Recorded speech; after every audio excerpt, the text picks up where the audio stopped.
Okay, Wes, we got to stop meeting like this. I know, these rack and stacks. We were just talking to the great Ben Gay the third, and friend of the show and friend of you and I as well. But these rack and stacks, he said he loves that name. But boy, I gotta tell you, sometimes they can be taxing. And we're lucky enough to not only have just incredible people, from sales and marketing and authors and you name it, but the way this show got started was bringing people from the industry, Right. and we have just that today, and can't wait to introduce everybody to David Yoder. Yeah, exactly. And the fun thing with David, I've known him for at least a year now. And he's the head of marketing for one of my great customers and friends in the industry. And what's really exciting, as you just said, is that we not only do we have a guy that we could just talk to him about marketing, even if we didn't really know him, but he's also from the industry, which makes it just like doubly cool. Doubly cool. That's like a double stuffed Oreo, which I don't eat. Well, those are good. Yours truly like a good cookie. I mean, I'd be a liar. If nothing else, you can see I love them. But well, you know what? I posted. I'm going to go quick, but I posted this morning. I did jump off the wagon just a little bit on my pretty strict, disciplined health fitness regimen with my great grandson's birthday party, and I had 3 little cupcakes. They were little, but I talk about being disciplined. I ate them. A 3-year-old little guy that you love to pieces, that's your great grandson, says, "Papa, have a cupcake." I don't care what. Yes. Would you like another one? Yes, I would. There's 2 things that a grandchild will do. One, I have no idea what that was. That was nice. What can I have that too? I have 0 idea what that was. That was nice. How that happened. But was it me putting my fingers up? That was weird. Yeah, I do not have anything programmed for that. So what that was, I have no idea. Still cool. I will tell you this: the cupcake is one. You cannot say no if they bring you whatever. The second thing is, if they hand you a phone, you talk on it. Oh, absolutely. Fake or otherwise. Yeah. Hey, I want to say hi. Hey, how are you? That's right. I don't care if you're the biggest, burliest, meanest looking, motorcycle gang rider guy. Oh, he's going to, "Hi, little guy, what's up?" Right? That's right. Yeah. I will always talk, and whatever it is. So hey, I'll tell you what. Instead of John about talking on fake phones and eating cupcakes, how about we bring on David? You think we should do that? What do you think? I think so. He's a lot better than me. Well, I don't know, but you're pretty cool. But David is pretty cool too. So. I wouldn't know whether to wind my butt or scratch my watch when it comes to metal exteriors. I can tell you that. You're going to find out in just a minute. Let's go. Let's just go. All right. Hey, let's go, you knuckle nuts. Let's go. Let's get out of here. All right. All right.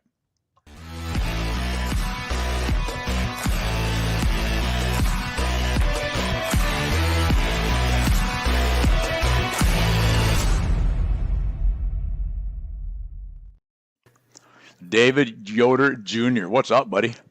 How are you? It'd be, I don't know. I like to say near perfect, but I like to leave a little room for improvement. So I'm working on it. Life is good, man. And I say perfect, and people will go, "That sounds kind of." You think a lot of yourself, or you're almost arrogant or egotistical. But when you love what you do and do what you love, it's kind of close to perfect, right? Yeah, it's one of my favorite business phrases is, "Don't let the perfect get in the way of the good." There you go. Embrace life when it's good. There's going to be plenty of times when it's not. Exactly. And if you have this delusion that it's going to be perfect at any point, it may be that way, but it's usually very, very temporary. Yeah, exactly. So, David, as we get started, I'm not going to read your bio here because it's about 12 pages long of great stuff. But I know you're a multi-year, a decade, I think, of being a marketing professional, and as we've talked in person, in your metal exteriors position there. I should say that you are the marketing director at Metal Exteriors, which is a Shiloh, Ohio, incredible operation in the metal roofing and post-frame building world, and a customer of mine, which I appreciate tremendously. But more importantly, and I appreciate that a lot, because I do like to get paid some now and then too, but I do really just enjoy the friendship of good people in the industry. Yeah. You've brought so much to this company that already had so much to offer. And so that's why I'm glad that you're on today, so we can talk about the industry, talk about metal exteriors, talk about your philosophies, and just talk marketing in general. A couple of us guys that love what we do and do what we love for the next 30 minutes. So, hey, thanks for being here, my man. Thanks for having me, Randy. This was something I circled on my calendar and told everybody involved in my life. I will be gone on this date for this time, including this person calling my phone. If that's an order for anything I sell, we can wait. No, that's somebody who is seeking money from me. So they can wait. Yeah, you can wait. We don't want to do that. So anyways, thank you. So tell us a little bit about, rather than my reading your put together bio, tell us a little bit about David first and how you came to be at Metal Exteriors, and we'll just go from there, wherever there takes us. Oh, of course. And, my journey, somebody who mentored me once said, career is a bit like a river. People call it a ladder, and that's certainly there are stair steps, I suppose, of leveling up. But I love the river analogy because it describes the shape I think it takes. And so for me, I have always known I wanted to do something creative professionally. Kicked around, came out of college during the recession when the message to the student was, don't get your hopes up. And the coolest part of that experience was I think it made me hungry from the jump. And so, and I had good people around me. I grew up in Holmes County, Ohio.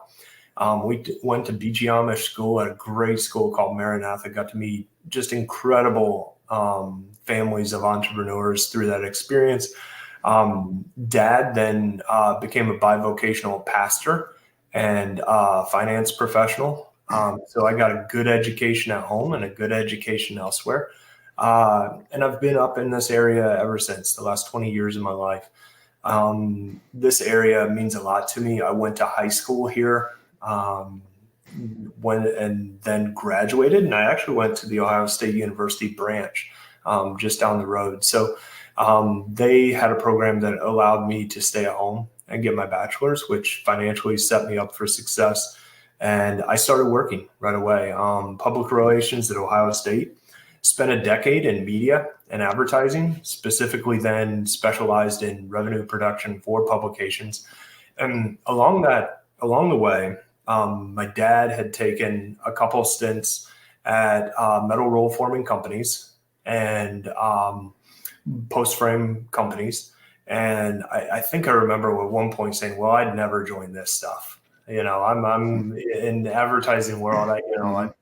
I saw visions, and it came down to beginning of this year. I had a choice to take a position in Los Angeles or stay in my backyard. And I did what I've always done in my life. I stayed in my backyard. And even though I loved the other offer very much, the reason I stayed here comes down to the influences that have always made my career in life special. Is I've just learned to bet on good people. And Josh Chamberlain and I had played church softball together. And I saw he was hiring for a marketing director. And I'm like, I was kind of looking at a career search because I had topped out what I was doing. I said, why don't I just call Josh? It may not work out because it's just so different. It worked out to be a perfect fit. And when I heard their pitch to me, it was based on how they treat people.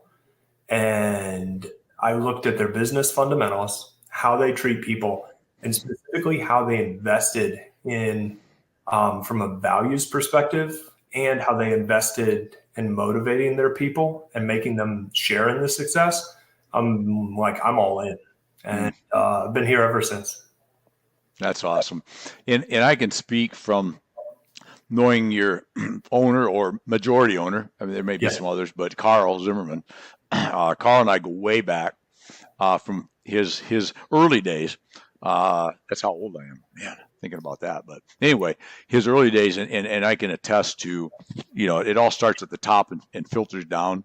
For sure. The company, we was talking off air about that, and that's the thing that, and I want us to talk about that at some point during our conversation, but I love the way not only do you have great people and a great culture, but you don't hide from that. You expose that in your marketing every day. I see stuff 2-3 times a day from you guys all over social media, and you're not just showing the incredibly beautiful roof, which you have tons. You're not just showing the incredible, beautiful home with the nice metal roof or the board and batten siding or whatever, which looks great. You're doing those things, which is important. People still want to know what metal exterior does. Yeah. But I think the most beneficial things that you guys do, and what always draws me to what you do, is the picture of one of the guys roll forming metal or bending trim or loading a truck or sitting at the computer doing an estimate. Those are the things that as the incredible Ben Gay III likes to say, is people buy whom they know, like, and trust. And then he added to that with a mutual friend of ours, Rob Anspach, and want to do business with, right? Feel comfortable with, I should say, right? And I mean, you guys just do that so well that when you look at your social media presence and your marketing, even if you know nothing about post frame buildings or metal roofing, other than I think I need a roof and I heard about metal, maybe that's what I ought to do. You just feel like, I think I got to go see these guys. Right? And that's a feeling. And so talk to that. What do you think? Oh, yeah, of course. I mean, first of all, thank you. That means a lot. That means we believe very much in our process and how we invest in people. And that's just more confirmation that it's working, I think, for us. And very much appreciate that. So I'm a digital marketer and I use a lot of metrics. When I'm in a dashboard, I'm using dozens of columns. There's a lot of data I rely on to do the science side of my work. But I've always said, and I've been taught this from an early age, marketing itself is an art and a science. You have to understand, to be truly good at marketing, you have to understand non-quantifiables. So I use 3 non-quantifiables to judge my performance of my brand and any brand I manage or any brand I'm attached to. And I want to know 3 things. 1, what prompted people to find us? Just what did that look like? What's going through your mind? 2, when you found us, how did you feel? Like, what was the overall feeling?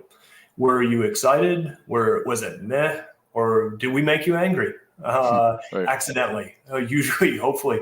Hopefully not, but it's good to know, right? Exactly. Somebody taught me once on that front, because that's where people get sensitive. Feedback's a gift. Sometimes it's just an angry person, and just let them be angry, because it has nothing to do with you. All feedback's a gift. And people who are kind enough to share something legitimately that may be broken within the system, it's an absolute gift, because it's usually in a blind spot. And then on the third prong, before I could run down that rabbit trail, the third prong is, what do people remember? What sticks? Shockingly fundamental. Yes. I heard a great phrase from Patrick Lencioni's podcast recently.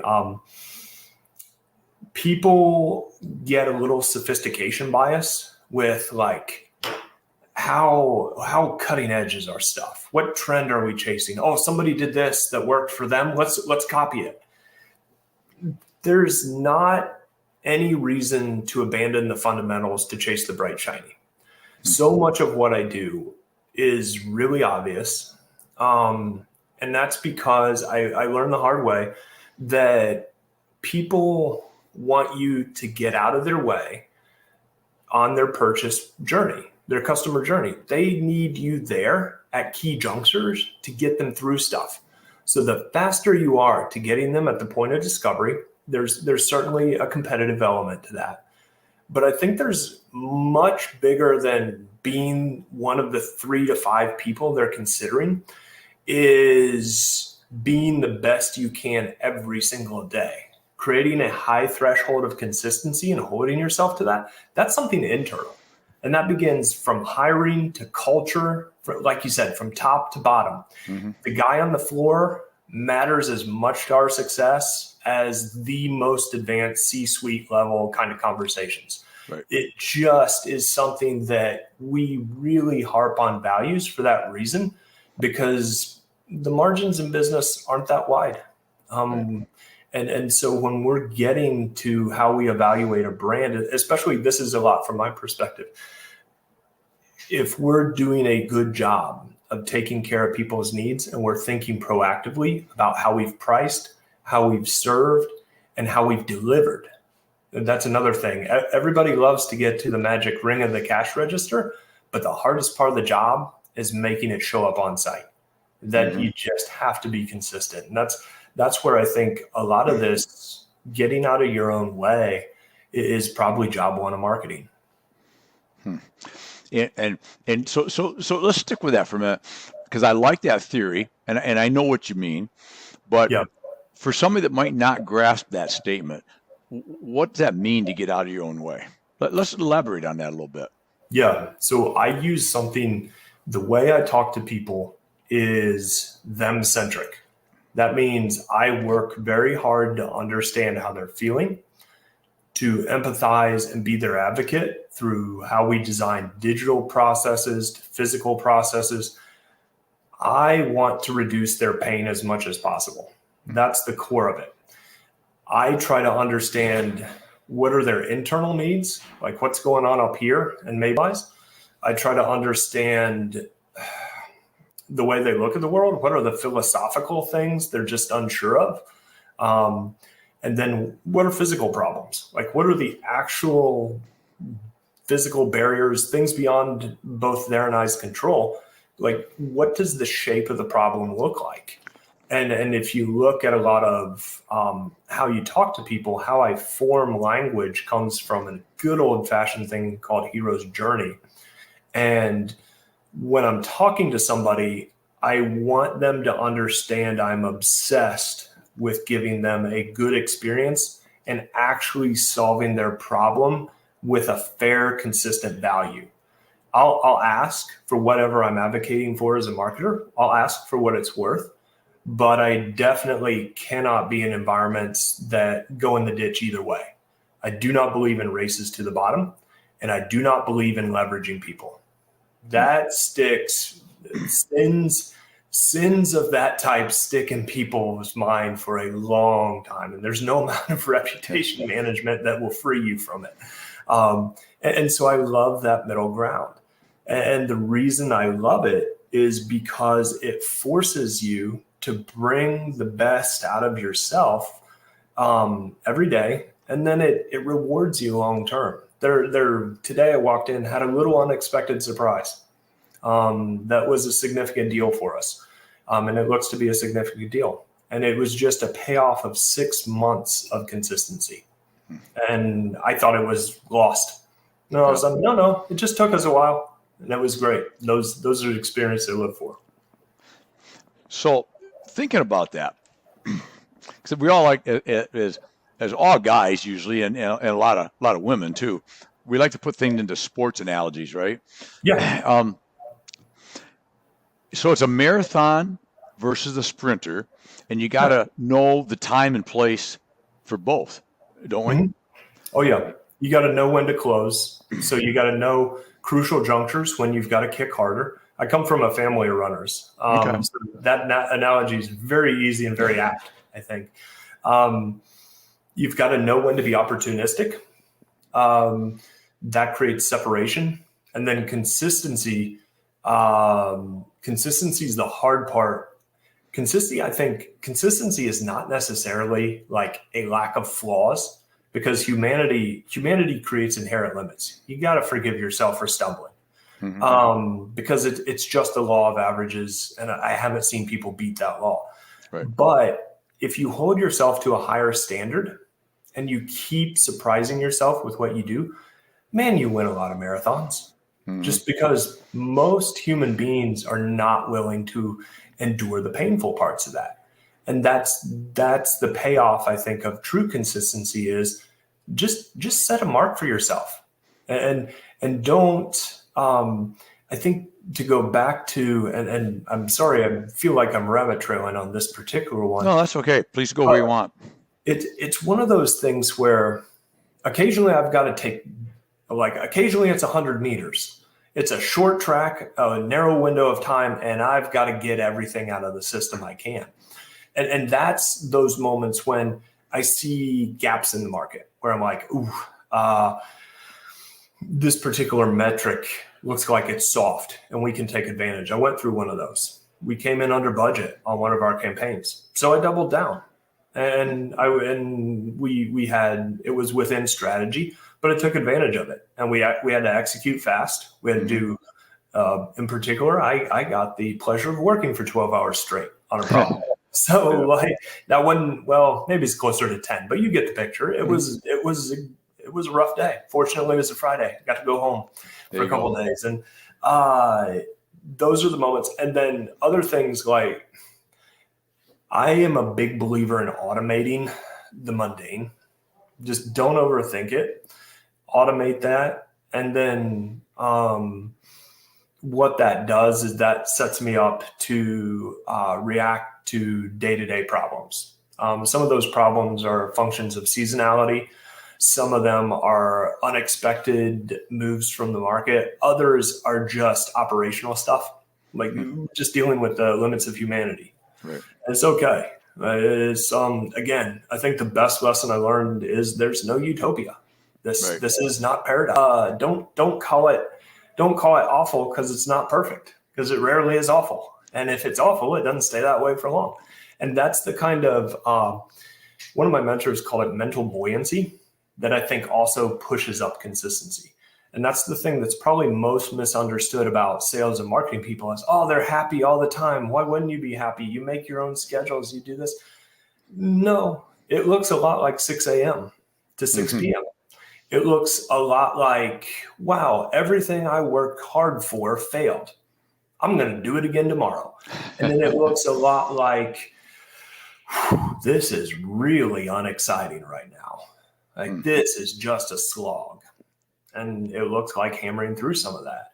And that I think is something that creates misunderstanding for people outside the discipline and field. But it's also, by the way, why I latch so hard on the really high points of what we get to do. So, staying in the sports, and I triggers something. The consistency, a lot of that is in the, you have a dream, a thought, a belief, expect to win. We talk about that. But the preparation you do is so important because in sports, if you play football, it's a good example. It'd be interesting to do them. I'm going to do this sometime, figure this out. It'd be even more interesting if I'd have done this, but I didn't. If you're a 4-year college football player. Yeah. Now let's go high school. It was Friday Night Lights. I just like the sound of that. Oh yeah. High school football player. The number of and let's say you're a starter all the time. I mean, you're a star. The number of minutes and hours, let's say, wouldn't be no more than hours, in your 4-year career on the Friday Night Lights that you are actually performing the game, if you will, not standing, not in a huddle, not at a timeout, literally running a play versus the literally hours and weeks and months of prep work that you did over the years. It's astronomical. It's probably 98 to 2% or something. I don't know what the number is, but it's huge. So I think that falls into play here when you talk about marathoning versus sprinting. The marathon is that consistent every day. There's just certain, like you said, we automate the mundane, but there's just certain stuff that we just have to do. So that you can get to that sprint for that sale, that close, that opportunity when it's there. Does that make any sense? Oh, of course. Yeah. And a lot of the work, a lot of the mundane stuff, the game within the game, if you will, is identifying what's actually necessary. That takes a lot of, I think, again, going back to getting out of your own way. If people are on the internet and your website is horrible and you know it's not ideal, the percentage of improvement you just know to go do, like one of the things that's gnawing at me and I have to get it done after we hop off here, I have a couple broken links I became aware of. before I leave, that's going to get done. Mm-hmm. Will it make any dollars a difference in the foreseeable or trackable future? I don't know. But I do know the discipline of having the user experience set up the way I have it set up, the graphics and everything else. The fonts, the graphics, the colors get attention. But I'll tell you, I'll show my hand a little bit. The structure of my website is very purposed. I've put in years to learning website structure, calls to action, even down to pixel spacing.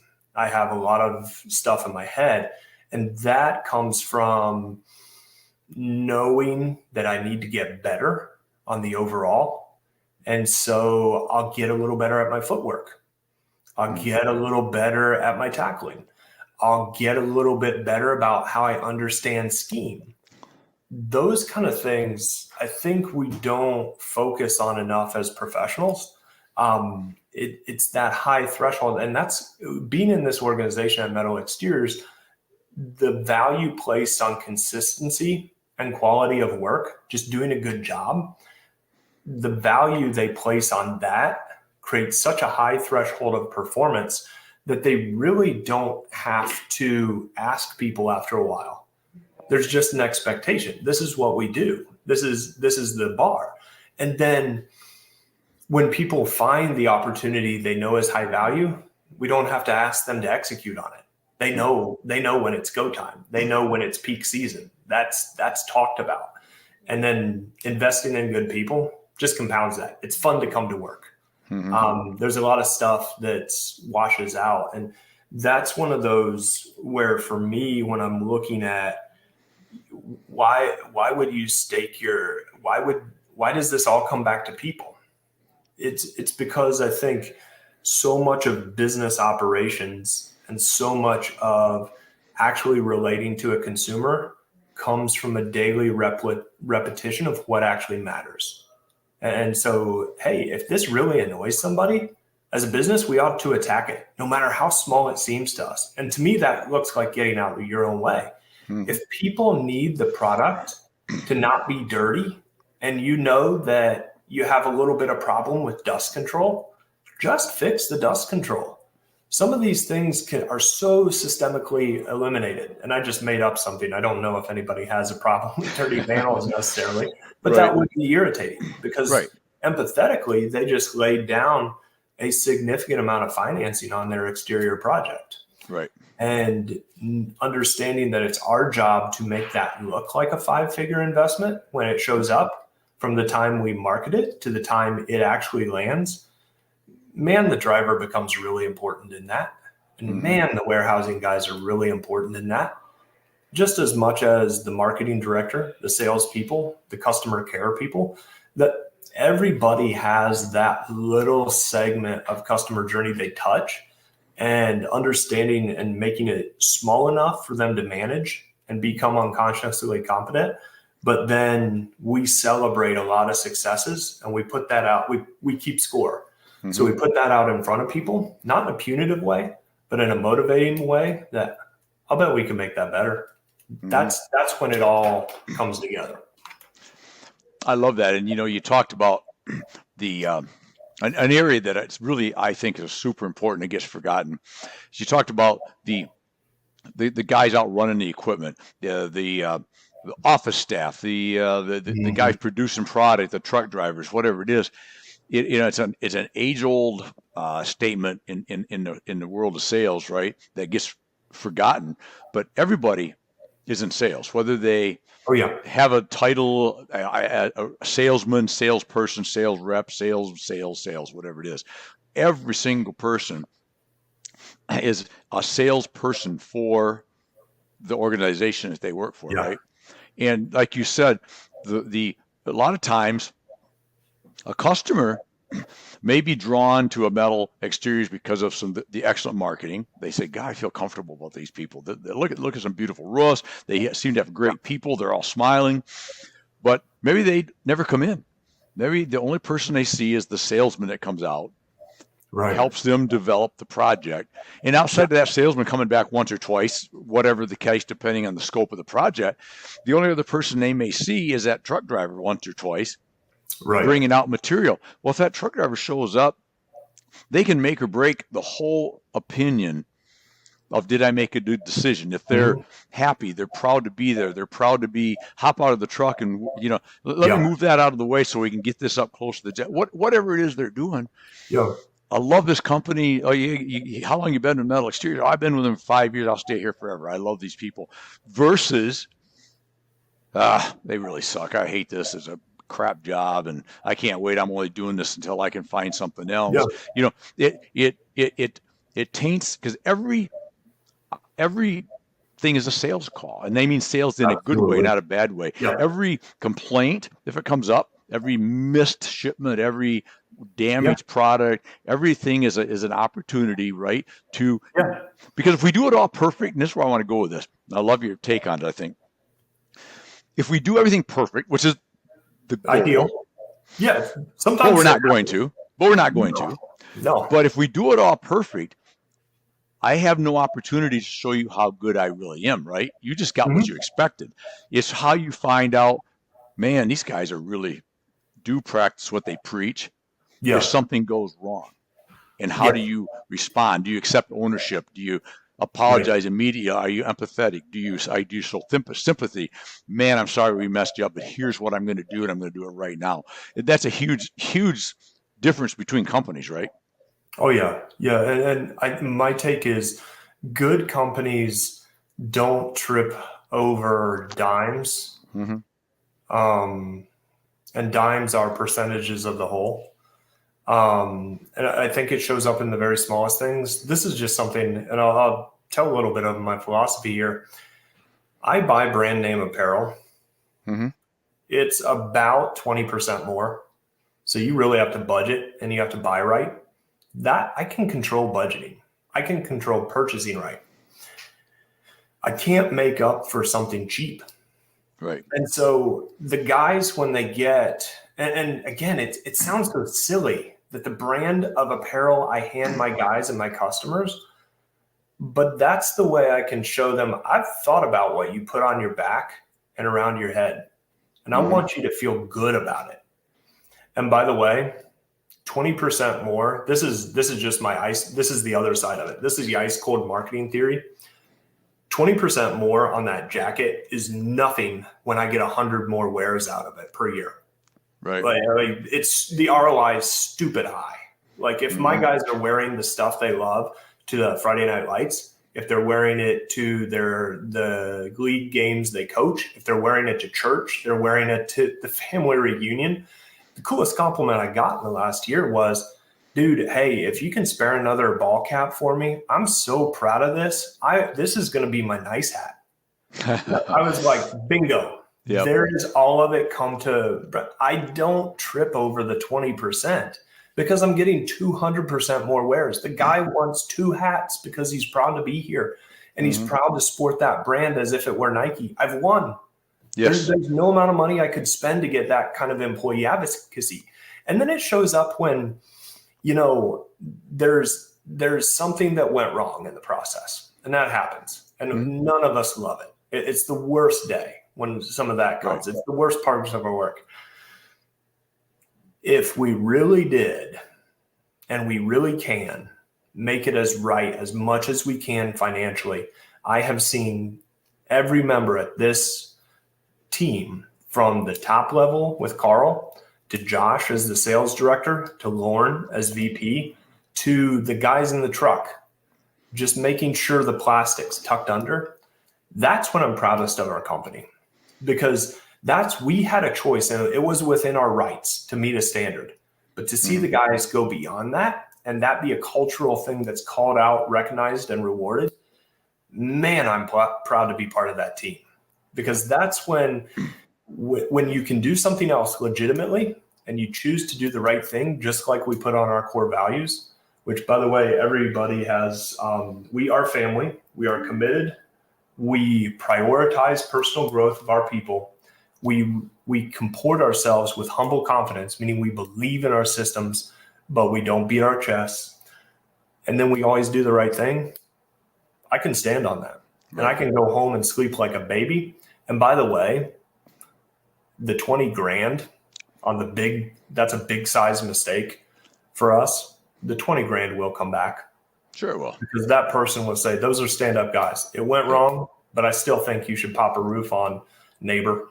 Right. It comes back. It does. And it doesn't take many repetitions either. But had we tripped over it, and had we been jerks, and had we got defensive and nasty, I can't count how many neighbors we're going to lose for the next decade. Mm-hmm. Oh, exactly. Those things will always come back to you.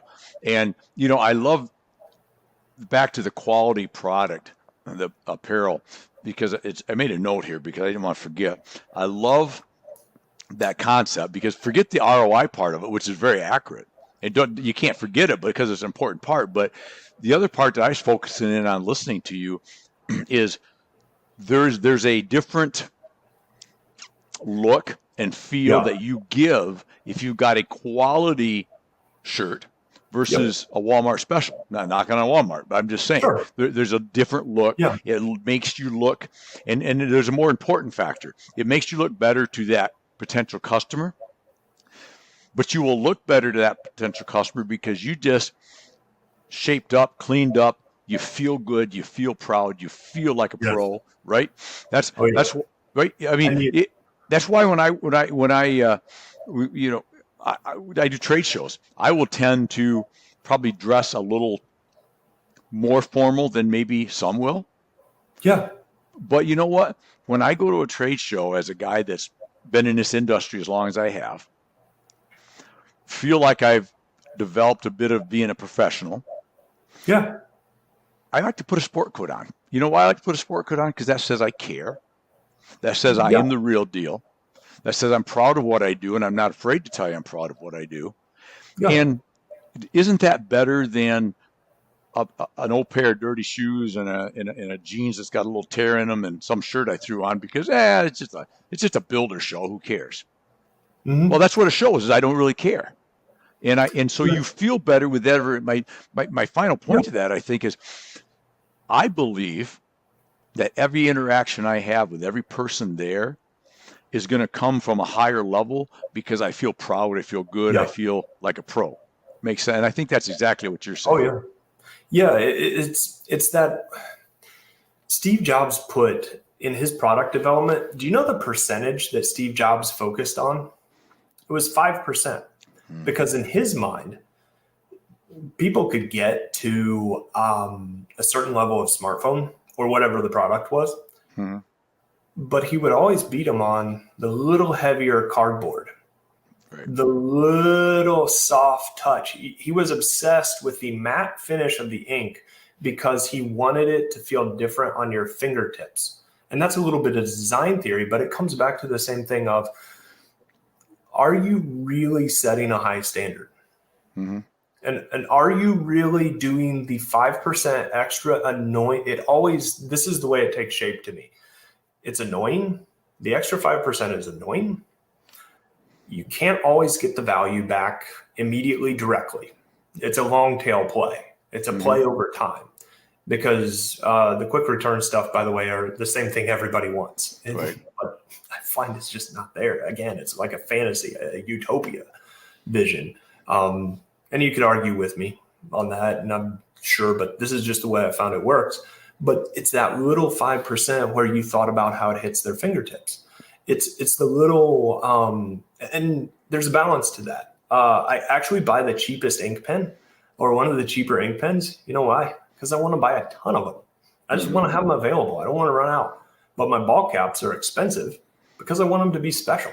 Right. I don't just want to give you something that feels awful every time you put it around your scalp. Right. And so I've invested a lot of time in knowing which brands, and that's a weird thing to be obsessed with, man. Think about it, but it matters. And I've tried to strike a balance from that side of promotional purchasing to then on the website. If they just want to call us, make it easy to call us. Mm-hmm. And if it's annoying to answer web chats, I will tell employees who argue with me over web chats, and they don't. We have good guys here. And that's why they understand accessibility is important. Like, they don't care that it's a pain to take their chat for an hour sometimes Yeah. and ask every question they want to ask. That's their right. They're making a decision that's important to them. And by the way, I come back to whether it's a few $100s or 5 figures or 6 figures, they feel very this business, it's simple, but it's very personal. They're creating legacies on their farms. They're creating legacies with their business. And this is the roof they put over their loved ones. Right. So let's put that in the back of our minds a little bit, and how we comport ourselves, how we talk. And it really is a principle I believe in, and I've struggled with a lot of my life. It's the putting away of self to get to what really matters. And the times I've had success in my career are the times I was able to get over myself and get out to the other 99% of the world around me that mattered. Right. Because what's in my head is so full of falsehoods. And what I assume about people, I get ready. The older I get, the less I know. If I would have actually known as much as I thought I knew as a teenager, goodness, my net worth would be awesome. Yeah, exactly. Not, by the way. Yeah. It's so true. Holds so true. And that's I think is true of brands. What we think we know about the customer is teenager stuff.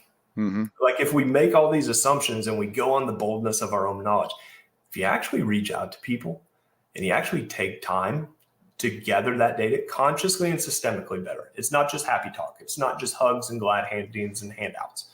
There's a discipline and a science side to it I use. And I won't get into for the sake of proprietary information. Right on. But when you see me doing that, it's systemic. But then it also has to have this unfakeable authenticity to it. And by the way, I don't use ChatGPT to write stories about my guys. Might use it to clean up my grammar or whatever. If I'm having a really rush day, I hand write every one of those because I want them to know it came from me. Right. And I want it to be meaningful. Like that's my note of appreciation. And the reason I'm doing it for every employee over the next few months, we started a couple months ago. I'm doing it for every single employee who wants to be involved. Some people, for privacy reasons, personal reasons, they don't want to be involved in it, but I think they appreciate the ask. Right. And that's what it's about. It's understanding that,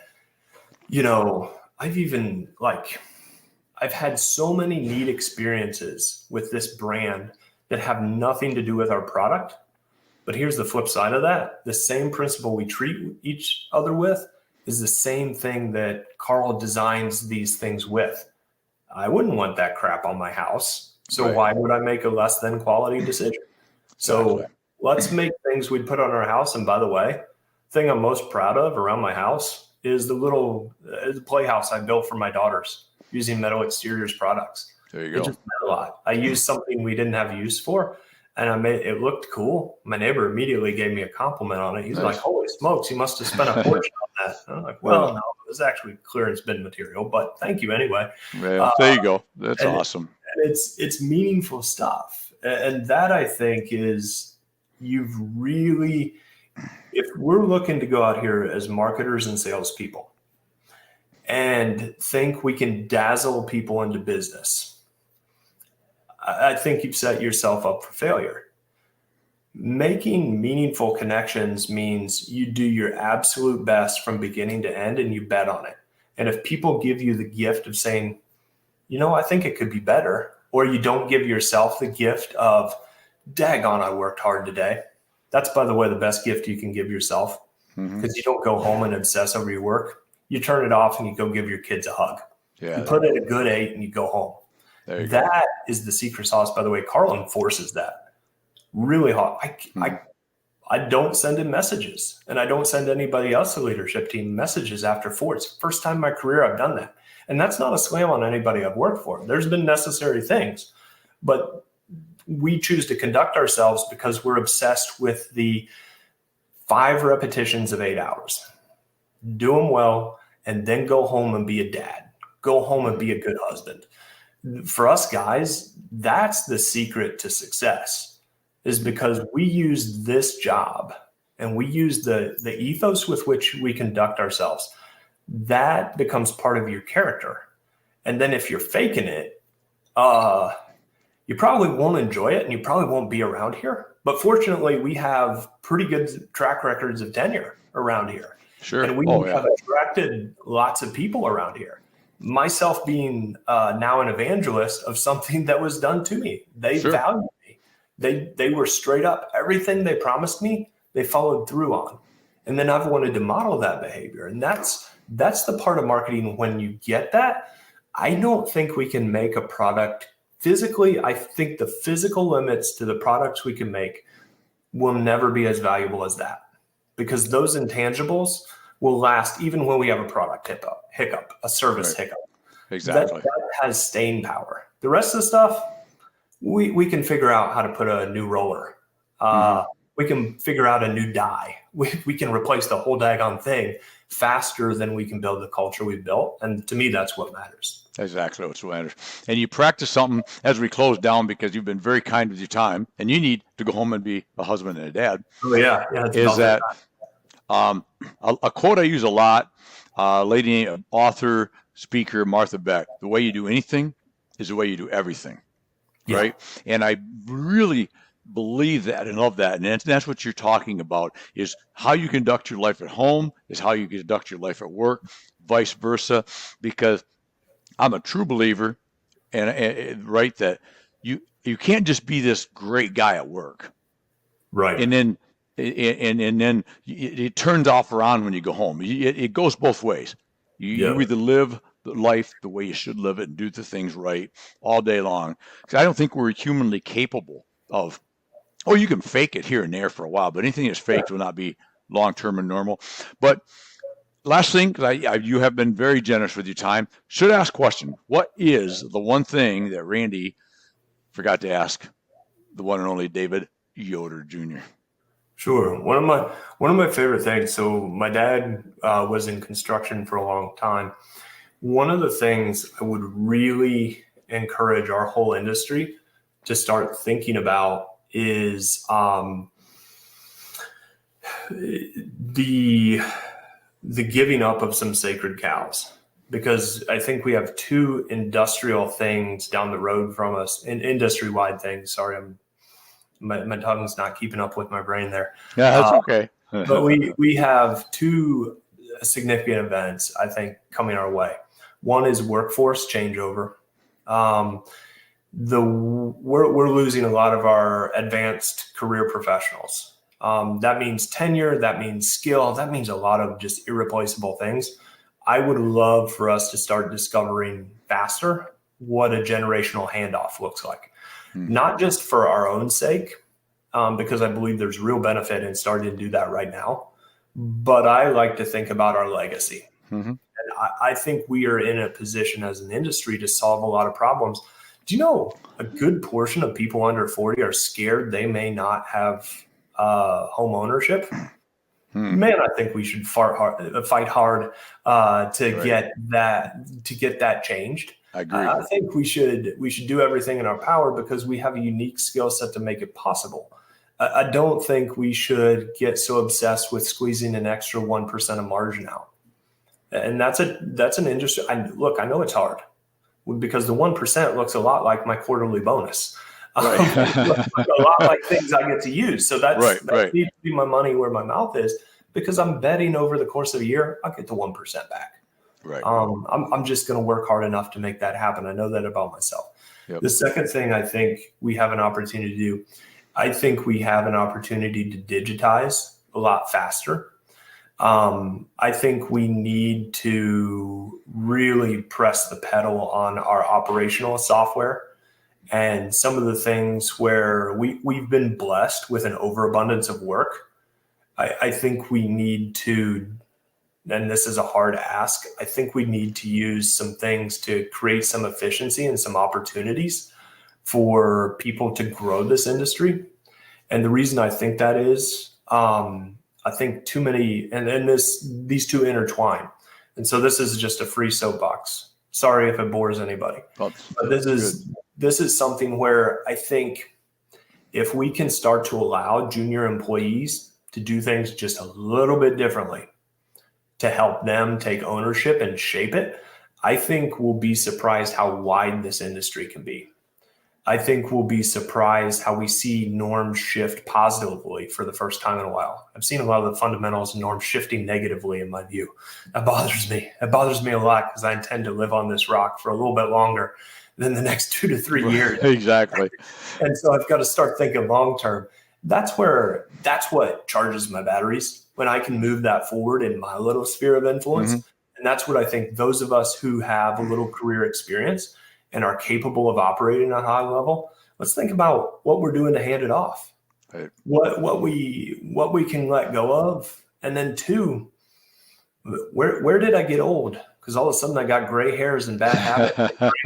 And then I've got little daughters that tell me, Daddy, why do we do it that way? I'm like, yeah, you know what? Even though it's hard, it's not ideal for me, I'll do that for you. That same principle, sometimes I find myself having to repeat at work. You know what? I didn't think of that, but I want to commit to being the advanced career professional as I head towards my 40s and 50s. That's the next sprints, which is not too old, by the way. That's about the middle. I'm just barely getting through the early stages. I want to think a lot about what I can do to get my ego out of the way, to make other people, because I do not intend to work as hard as I worked for the last 15 years. I'm running out of energy and I've got way more responsibility. How many people can I bring along the way? That's where I think this work becomes, in some ways, eternal, spiritually and otherwise. I love it. And love the attitude. And when you talk about bringing other people along, and you talk about furthering the benefit of the industry, what you're doing is you're taking it out of, it's just a job. It's just kind of where I get a paycheck. I talk a lot about love what you do and do what you love, right? Because I do. I live that every day. Oh yeah. And so if you live that way and you can conduct yourself that way in all aspects of your life, it becomes a pretty easy, not that there's not challenges, not that there's not moments and days, because that's part of life, but man, it just gets easier to do all that and more joyful to do all that if you just are taking that mentality wherever you go. And you know what, issues, problems, whatever, we'll fix them, but we'll look beyond today. Like you said, and I love that, as an industry, we need to look beyond today and leave a legacy. What can we do to help make this a better industry for the younger ones? In my case, a lot younger, but in your case, younger ones coming up, to leave it a better place. I mean, I know that sounds very philosophical or spiritual or whatever, not very business-y, right? Sure. But I think that makes sense. And I think if we operate from that standpoint, we're just going to all be leaving this up in a much better place, and I think that's a good thing. But you know my ruthless business side of that. What's that? I'll bet if I ever get in a race for a top talent, and I'm the guy acting that way, like truly following through, putting my money where my mouth is, I'm going to get the talent who's going to make me a stupid amount of money. That's what I'm hoping anyway. There you go. Love it. You love it, David. You've been very kind and generous with your time. I appreciate it. Yes, so much. Keep doing up the brilliant work, and I mean that sincerely. Thank you. You know, you do. There's a reason outside of just. Oh, there's a reason why I follow everything you do, and you've probably noticed I've got something to say. Usually, everything I see you guys put out, because one is I believe in giving back to the industry in general. I believe in promoting the industry that I live in, grew up in, spend the rest of my life in, probably, hopefully. But I love people that are doing it the right way. Yeah, thank you. What you guys are doing. So keep doing it. Appreciate that. All right, buddy. You're welcome in Shiloh anytime. Oh, I know that. I'll be in with some donuts again soon. I might not have them. I cheated last weekend on my great grandson. That's what it's about. That's what it's about. Wes and I talked about. You get a little 3-year-old offers you a cupcake. I don't care what program on. Yes, I would like to. Thank you very much. Right? Absolutely. Yeah. I tell people I go home, which I'm about to do in a couple minutes here, and I report to a 2-year-old and a 4-year-old and my wife whenever they're not around. So. Yeah, there you go. Awesome, David. Thank you, my friend. Appreciate you. Likewise. Take care, Randy. Yeah, you got it. Cheers. All right, man. Was that like at close to an hour of some brilliant stuff again? Just love marketing, love this industry, love what the folks at Metal Exteriors are doing and what David brings to the table. So if you get a chance, if you're not doing it already, follow Metal Exteriors, follow what they do, and just go make it a great day, right? Go love what you do what you love. Live it, love it, own it. And you know what I'm going to say. I've done it for 3 years now. Make today your best day ever. Till tomorrow. Let's go. Cheers.